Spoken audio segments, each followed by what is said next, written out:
ചെമ്പോത്തിനെ തിന്നാൻ പറ്റുമില്ല. ചെമ്പോത്ത് നിന്നിട്ടൊരു പക്ഷിയുണ്ട്, അതിനെ തിന്നാൻ പറ്റുമില്ലേ? വലിയ ചർച്ച രണ്ടാളും തമ്മിൽ നടന്നിരുന്നു. ആലിമീങ്ങൾക്കിടയിൽ ചിലപ്പോ ചർച്ചകൾ നടക്കും. ചിലപ്പോ എതിരായിട്ടൊക്കെ ചിലപ്പോൾ ഒരാൾ പറഞ്ഞതിനെതിരായിട്ട് മറ്റേ ആൾ പത്ത് കൊടുക്കുകയും മറ്റേ ആൾ സംസാരിക്കുകയൊക്കെ ചെയ്യും. അതൊക്കെ ആലിമീങ്ങളുടെ മുമ്പേ ഉണ്ടാകുന്നുണ്ട്. അത് അവർ തമ്മിലുള്ള തെറ്റല്ല, അവർ പരസ്പരം ബഹുമാനമൊക്കെ അങ്ങനെ ഉണ്ടാവുകയും ചെയ്യും. ബഹുമാനത്തിന് കുറവൊന്നും ഉണ്ടാവില്ല. മസാല ഓരോരുത്തർക്ക് മനസ്സിലായതുപോലെ ഓരോരുത്തർ പറയും. കണ്ണിയത്ത് ഉസ്താദ് മൈക്ക് ഉപയോഗിച്ചിട്ട് ഖുത്ബ പോകുന്നതിന് വിരോധമില്ല, റുഖാൻ ഉസ്താദ് പറ്റൂല പറഞ്ഞു. അതിന് അവർ തമ്മിൽ എതിരൊന്നുമില്ല, അവർ തമ്മിൽ നല്ല ബഹുമാനവും ആദരവൊക്കെ ഉണ്ട്.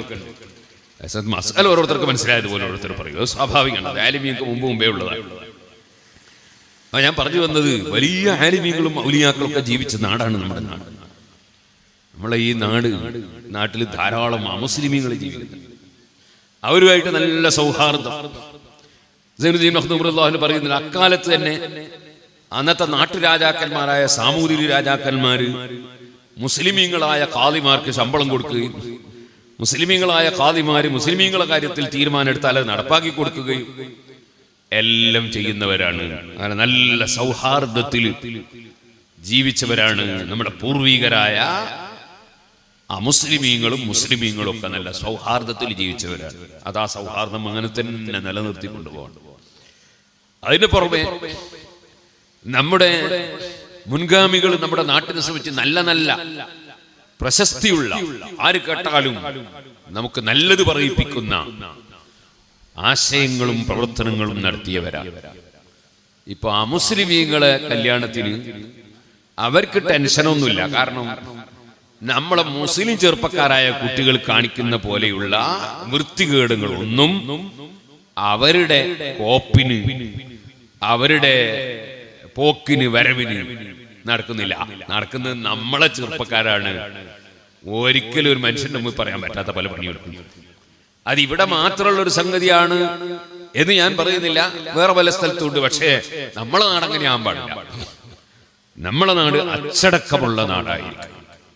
പ്രായമുള്ളവരെ ബഹുമാനിക്കുന്ന, പ്രായമുള്ളവർ പറഞ്ഞാൽ അനുസരിക്കുന്ന, അതുപോലെ ബാപ്പ ഉമ്മാക്ക് ടെൻഷൻ കൊടുക്കാത്ത, കുടുംബത്തിന് പ്രയാസം ഉണ്ടാക്കാത്ത, നാട്ടിലുള്ള ഒരു വിശ്വാസിക്കും വിശ്വാസില്ലാത്തവരും ഒരു പ്രശ്നം ഉണ്ടാക്കാത്ത അൽ മുസ്ലിമോ, ഒരു ശരിയായ മുസ്ലിം, മൻ സലിമൻ നാസു മിൻ ലിസാനിഹി വയദിഹി, നാവ് കൊണ്ടോ കൈകൊണ്ടോ ഒരാൾക്കും ശല്യമില്ലാത്തവൻ, അതാണ് മുസ്ലിം. അത് നമ്മളാകണ്ട ഏറ്റവും ചുരുങ്ങിയത്. അങ്ങനത്തെ ഒരു മുസ്ലിം ആകണ്ട. 11 റക്അത്ത് വിത്റൊന്നും നിസ്കരിച്ചില്ലെങ്കിലും 3 റക്അത്തെങ്കിലും, 8 റക്അത്ത് ദുഹാ നിസ്കരിച്ചില്ലെങ്കിലും, കഴിയെങ്കിലും 2 റക്അത്തെങ്കിലും, തീരെ നിസ്കരിച്ചില്ലെങ്കിലും ഉൽമാല ഉണ്ടാക്കാണ്ട് കണ്ട അല്ലേ? നാട്ടിനെ പറയിപ്പിക്കാൻ പാടില്ല, കുടുംബത്തെ പറയിപ്പിക്കാൻ പാടില്ലല്ലോ. അപ്പൊ ചിലപ്പോ ചില സ്ഥലങ്ങളിലുള്ള വൃത്തികേടുകൾ, ചിലപ്പോ അത് മുഴുവൻ ഉണ്ടാക്കുന്ന ഒറ്റ ഒരു ചെറുപ്പക്കാരനെ, ആ ചെറുപ്പക്കാരനെ നമുക്ക് തള്ളിവിടാൻ പറ്റൂല, അവനെ മാറ്റി നിർത്താൻ പറ്റില്ല. അവൻ നമ്മളെ കൂട്ടത്തിൽ പെട്ട തന്നെയാണ്. അവനെ നന്നാക്കി എടുക്കണം. ഒരാളെയും തള്ളിക്കളയാൻ പാടില്ല. ഉസ്താദെ പറഞ്ഞാൽ നന്നാവൂലോ എന്ന് പറഞ്ഞാൽ അങ്ങനെയില്ല. പറഞ്ഞാൽ നന്നാത്ത മനുഷ്യന്മാരുണ്ടോ? അങ്ങനെയില്ല. കാട്ടാന, എന്താണ് കാട്ടാനന്റെ സ്വഭാവം? അതെന്നല്ലേ പിന്നീട് വന്ന് നാട്ടാനിയാകുന്നത്. ഈ കാട്ടാനനെ തന്നെയാണ് പിന്നീട് പന്തിയിൽ പിടിച്ച്, പിന്നീട് അതിന് നല്ല ട്രെയിനിങ് കൊടുത്ത്, നല്ല ഉപദേശം കൊടുത്ത്, വേറെയുള്ള ആനകളൊക്കെ ഇടപെട്ട്, മനുഷ്യന്മാരും ഇടപെട്ട്, അവസാനം പിന്നെ ഈ കാട്ടാന നാട്ടാനയായിട്ട് പിന്നെ അങ്ങനെ ശരിക്ക് അതാ ശൈഖും മുരീദും പോലെ, ആനക്കാരൻ പറയും പോലെ. ആനക്കാരൻ എന്ത് പറഞ്ഞാലും എത്ര വെയിറ്റ് ഉള്ള മരം പിടിക്കാനെ പിടിക്കും, വെക്കാൻ പറഞ്ഞാൽ വെക്കും, അല്ലേ? ശരിക്ക് അനുസരിച്ച് ജീവിക്കും ആന. കാട്ടാന, ഏത് കാട്ടാന? ഒരിക്കലും നന്നാവില്ല വിചാരിക്കും നമ്മൾ. നമ്മളമ്പായിക്ക് പോയാൽ കൂതി കഥ കഴിച്ചു, അങ്ങനത്തെ കാട്ടാനയാണ്. അതായി നന്നായത്. അപ്പൊ നന്നാവില്ല എന്ന് വിചാരിക്കരുത്. നമ്മളെ മക്കളെല്ലാവരും നന്നാവും, നമ്മളെ കുട്ടികളൊക്കെ നന്നാവും. പക്ഷെ അവർ ചീത്ത പറയരുത്, അവരെ തെറി പറയരുത്. അവരോട് നല്ല നിലക്ക് കാര്യങ്ങൾ പറഞ്ഞ് മനസ്സിലാക്കി കൊടുത്താൽ നമ്മളെ ചെറുപ്പക്കാർക്ക് ബോധം വരും. നമ്മളെ സമുദായത്തിന് നാണക്കേടാകുന്നുണ്ട് നമ്മളെ ഈ കാട്ടിക്കൂട്ടലൊക്കെ. അതിന് ചെറുപ്പക്കാരെ നമ്മളെ മുന്നിൽ കിട്ടണ്ടേ, നമ്മളൊരു അടുക്കണ്ടേ? ഓരോരുത്തർക്കും ഓരോ സംഘടന ഉള്ളത് കൊണ്ട് ചിലപ്പോൾ ഈ സംഘടന സങ്കുചിതത്വം വരുമ്പോ നമ്മളെ ആളുകൾ എന്ന് ഓരോരുത്തരും ചിന്തിച്ചിട്ട് നല്ല നല്ല കാര്യങ്ങളിൽ സഹകരണമില്ലാതെയായി പോകും. അതുകൊണ്ട് പരിശുദ്ധ ഖുർആൻ പറഞ്ഞ അങ്ങനല്ല, തആവനു അലൽ ബിർരി വത്തഖ്വ വലാ തആവനു അലൽ ഇസ്മി വൽ ഉദ്വാൻ. നല്ല കാര്യത്തിൽ നിങ്ങൾ പരസ്പരം സഹകരിക്കണം, ഭക്തിയുടെ കാര്യത്തിൽ സഹകരിക്കണം, തെറ്റ് ആയ പ്രവൃത്തിയിലും ശത്രുതയിലും സഹകരിക്കാൻ പാടില്ല. അപ്പൊ നമ്മൾ എന്ത് വേണം? ഞാനൊരു സംഘടനയുടെ ആളാണ് എന്ന് എന്റെ കുട്ടിക്കാലത്തെ എല്ലാവർക്കും അറിയാം. പക്ഷെ എന്റെ സംഘടനയിലുള്ളവർ മാത്രം നന്നാകണം അങ്ങനെ ഞാൻ ചിന്തിക്കാൻ പാടില്ല. എന്റെ സംഘടനയിലുള്ളവർക്ക് മാത്രം പരിഗണന കൊടുക്കണം അങ്ങനെ ഞാൻ ചിന്തിക്കാൻ പാടില്ല. അങ്ങനെയാണ് പിന്നെ ഇവിടെ ഇസ്ലാം ഉണ്ടാവോ? ഇവിടെ ഇസ്ലാമിനുണ്ടാവോ? സഹാബികൾ അവരാട്ടുകാർ മാത്രം നന്നാകണം അല്ലെങ്കിൽ അവരോടുള്ളവർ മാത്രം എന്നാണ് വെച്ചിട്ടുണ്ടെങ്കിൽ ഇവിടെ ഇസ്ലാം ദീൻ തന്നെ വരില്ല. എല്ലാവരും നന്നാകണം, എല്ലാവരും സഹകരിക്കണം. അതുകൊണ്ട് സംഘടനാ സങ്കുചിതത്വമൊന്നുമില്ലാതെ എല്ലാ സംഘടനയിലും പെട്ട മോമിനീങ്ങളായ നല്ലത് വേണമെന്ന് ഉദ്ദേശിക്കുന്ന, നമ്മുടെ നാട് പുരോഗമിക്കണം എന്ന് ഉദ്ദേശിക്കുന്ന, നമ്മുടെ നാട് സംസ്കരിക്കപ്പെടണം, സംസ്കാര സമ്പന്നമാകണമെന്ന് ഉദ്ദേശിക്കുന്ന എല്ലാവരെയും ഒരുമിച്ച് കൂട്ടുന്ന ഒരു പരിപാടിയാണ് നാദാപുരം നന്മ എന്ന പേരിൽ സംഘടിപ്പിച്ചിട്ടുള്ളത്. ഇവിടെ ഈ കുറുവന്തേരി നല്ലൊരു നാടാണ്. അല്ലാഹു തആല ബർക്കത്ത് വർദ്ധിപ്പിച്ചു തരും. എല്ലാ പ്രയാസങ്ങളും രോഗങ്ങളും ബുദ്ധിമുട്ടുകളും ഒക്കെ അല്ലാഹു നീക്കി തരും. ഇവിടെ മഹാനായ ഗൗസുൽ മുഹീദ്ദീൻ അബ്ദുൽ ഖാദിർ ജീലാനി ഖദ്ദസല്ലാഹു സിർറുഹുൽ ലദീ തങ്ങളുടെ പേരിൽ നല്ല ഒരുപാട് ഭക്ഷണം കൊടുത്ത് വിതരണം ചെയ്യുന്ന നല്ല ഒരു ബർക്കത്തുള്ള നാടാണ് കുറുവന്തേരി. അൽഹംദുലില്ലാഹ് എല്ലാ സമുദായവുമായും നല്ല നിലക്ക് പെരുമാറുന്നു.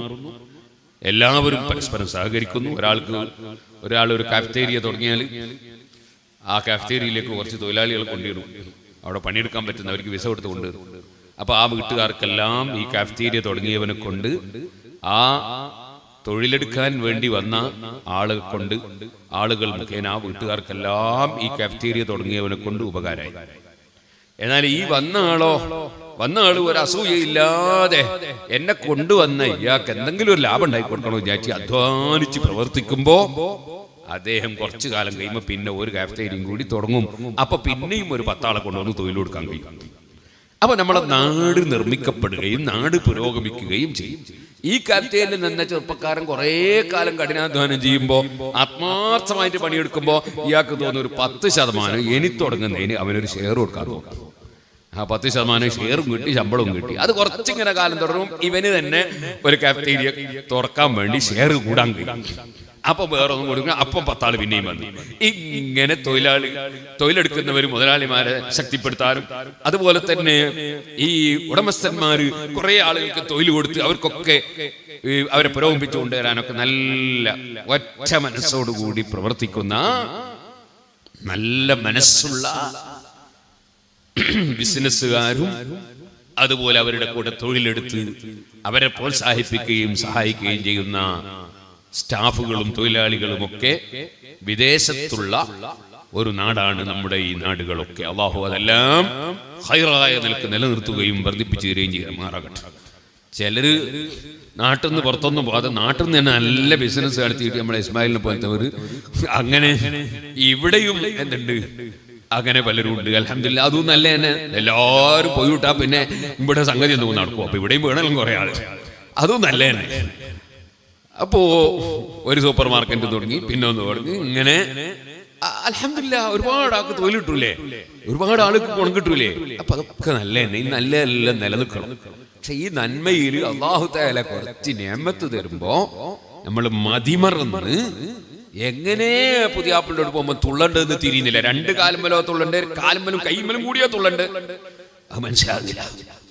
ഇനി തുള്ളുമ്പോ തന്നെ കോണീന്റെ മേലേന്ന് താഴേക്കോ തുള്ളേണ്ടത് അല്ലെങ്കിൽ 1ാമത്തെ പടിമേലേക്കോ തുള്ളേണ്ടത് മനസ്സിലാകുന്നില്ല.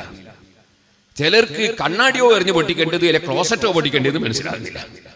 ഈ രൂപത്തിലുള്ള അഹങ്കാരവും അനീതിയും അക്രമവും പച്ച ഹറാം.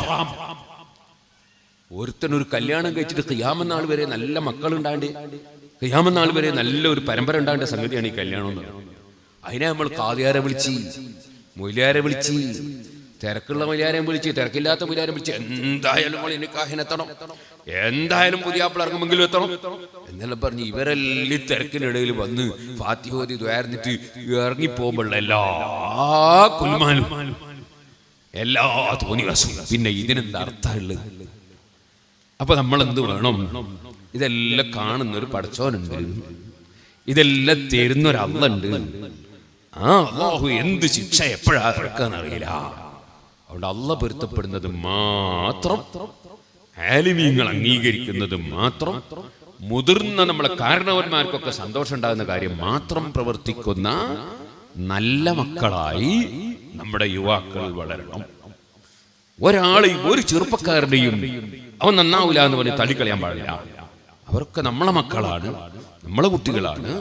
അവർക്ക് ചിലപ്പോൾ അവരുടെ അറിവ് കേടുകൊണ്ട് വല്ല ദൗർബല്യങ്ങളോ തെറ്റുകളോ വരുന്നുണ്ടെങ്കിൽ അത് തിരുത്തി അവരെ സംസ്കരിക്കേണ്ട ചുമതല നമുക്കുള്ളതാണ് എന്ന ബോധം പണ്ഡിതന്മാർക്ക് വേണം, നേതാക്കൾക്ക് വേണം, നാട്ടിലുള്ള മുതിർന്നവർക്ക് വേണം.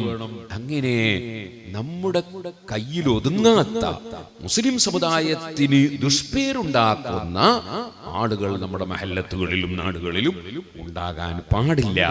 അതിനാവശ്യമായ ഉത്ബോധനങ്ങളും ഒരുമകളും നന്മ വിതരണം ചെയ്യാൻ വേണ്ടി വേണം. അത് നാദാപുരം ഭാഗത്ത് നിർബന്ധമായും വേണം എന്ന് ബോധ്യപ്പെട്ടതിന്റെ അടിസ്ഥാനത്തിലാണ് ഞാൻ ഇങ്ങനെ സംഘടനാ വ്യത്യാസമൊന്നുമില്ലാതെ എല്ലാവരെയും വിളിച്ചു കൂട്ടിയിട്ട് ഇതിൽ സഹകരിക്കണം എന്ന് പറഞ്ഞിട്ടുള്ളത്. എന്റെ ലക്ഷ്യം നമ്മളെ നാട് രക്ഷപ്പെടണം, നമ്മുടെ നാട് സംസ്കരിക്കപ്പെടണം. നമ്മുടെ നാട്ടിൽ വിദ്യാഭ്യാസപരമായ പുരോഗതി വേണം, അതിന് നമ്മൾ അധ്വാനിക്കുന്നുണ്ട്.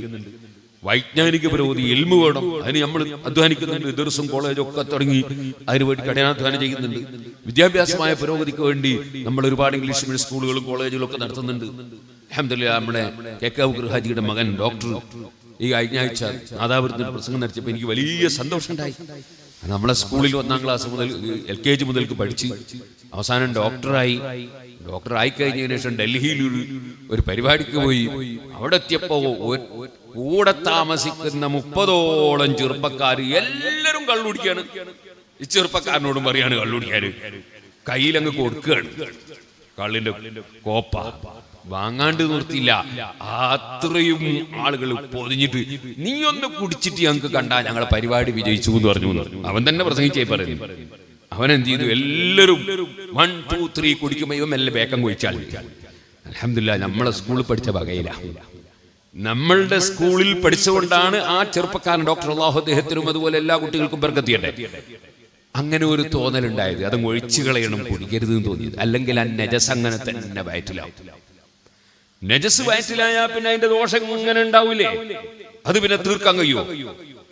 നജസല്ലേ കള്ള്. അപ്പൊ ആ ഒരു ബോധം നമ്മുടെ മക്കൾക്ക് കൊടുക്കണ്ടേ? അതിന് നമ്മൾ സ്കൂളുകൾ നടത്തുന്നു, നഴ്സറി നടത്തുന്നു, നമ്മൾ കോളേജ് നടത്തുന്നു, പലതും നടത്തുന്നു. അത് മാത്രം പോരല്ലോ, അതിലൊന്നും വരാത്ത ഒരുപാട് ആളില്ലേ. വന്നിട്ടുണ്ടെങ്കിൽ തന്നെ ഇതിനൊരു തകരാറുണ്ട്. നമ്മൾ ഈ ജ്വല്ലറി എല്ലാം കണ്ടില്ലേ? ജ്വല്ലറി രാവിലെ ഒന്ന് തുറക്കും, ഉച്ചേന്റെ ശേഷം പിന്നെയും തുറക്കും, രാത്രി പിന്നെയും തുറക്കും, പിന്നെ ഒന്നും ചെയ്തില്ല, പിന്നെയും ഷട്ടർ തുറന്നു പറഞ്ഞാൽ പിന്നെയും തുറക്കും. എന്നാലേ ഇത് എപ്പോഴും ക്ലിയറിൽ നിൽക്കുള്ളൂ. ഇതുപോലെ ഒരിക്കൽ പറഞ്ഞാലൊന്നും പോരാ, ഇടക്കിടക്ക് നടക്കണ ഉത്ബോധനം. ഇങ്ങനെ തുടച്ചോണ്ടിരിക്കണം, മനസ്സ് തുടച്ച് വൃത്തിയായിക്കൊണ്ടിരിക്കണം. അതാണ് മശായിഖന്മാർ, ശൈഖന്മാർ, മങ്കാമികളായ മഹാന്മാർ അവര് ചെയ്തതാണ്. ഇടക്കിടക്ക് ഉത്ബോധനം. ആ ഉത്ബോധനത്തിലൂടെ മാത്രമേ നമുക്ക് ജനങ്ങളെ സംസ്കരിക്കാൻ കഴിയൂ.